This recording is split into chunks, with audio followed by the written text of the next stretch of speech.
People who've escaped a cult? What horrifying secrets did you discover? I was 14 when Father Silas called my name during morning prayer and said I'd been chosen for the harvest, and everyone around me started crying tears of joy while I felt my stomach drop because my brother Matthias had been chosen 3 years ago, and I hadn't seen him since he walked through that red door. The harvest ceremony happened every autumn at our compound, where 50 of us children lived in what we called the Garden of Divine Purpose, and every year 3 or 4 teenagers would be selected to transcend their earthly bodies and join the ascended ones in eternal paradise. Or at least that's what Father Silas told us when we'd gather in the main hall and watch our siblings disappear forever. I remember being 7 years old and asking Mother Deborah why the chosen ones never came back to visit, and she slapped me so hard my ear rang for 3 days, saying that questioning God's plan was the first step toward corruption and damnation. We weren't allowed to speak the names of the harvested children after they left, because Father Silas said their earthly identities had been shed like snakeskin, and they existed now as pure light and energy in service to the divine. But sometimes late at night I'd whisper Matthias's name into my pillow and wonder if he could hear me from paradise. The compound sat deep in the forest, surrounded by chain-link fence topped with barbed wire that Father Silas said protected us from the corrupted world beyond,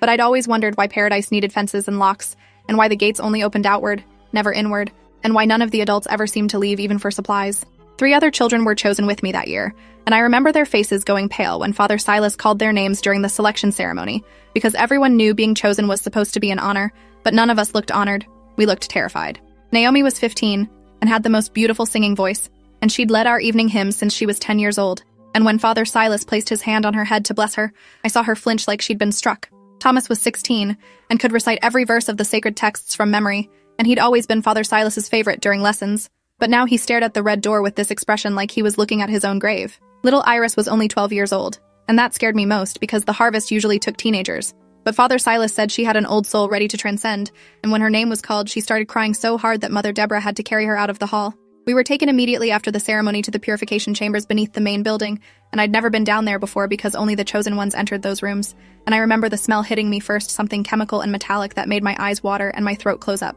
Mother Deborah separated us into individual cells that were maybe 6 feet by 8 feet with concrete floors and a single cot and a bucket in the corner, and she said we'd spend the next 7 days preparing our vessels for transcendence through fasting and meditation and sacred medicines. The sacred medicines came 3 times a day in the form of white pills that Mother Deborah would watch us swallow, and at first I took them obediently, because I'd never questioned the compound's rules in my entire life, but within an hour of taking that first dose, I felt like I was floating outside my own body. Everything seemed distant and unimportant, and when Mother Deborah came back to measure my arms and legs with a fabric tape, I couldn't even feel confused about why she needed my measurements because the pills made all my questions feel fuzzy and irrelevant. She wrote numbers in a leather journal, muttering under her breath about compatibility and market value and optimal harvest timing, and those words should have terrified me, but they just drifted past my drugged consciousness like leaves on water. On the second day, she brought this machine with her that she pressed against my chest and abdomen, and I could hear beeping sounds and see green lines on a small screen,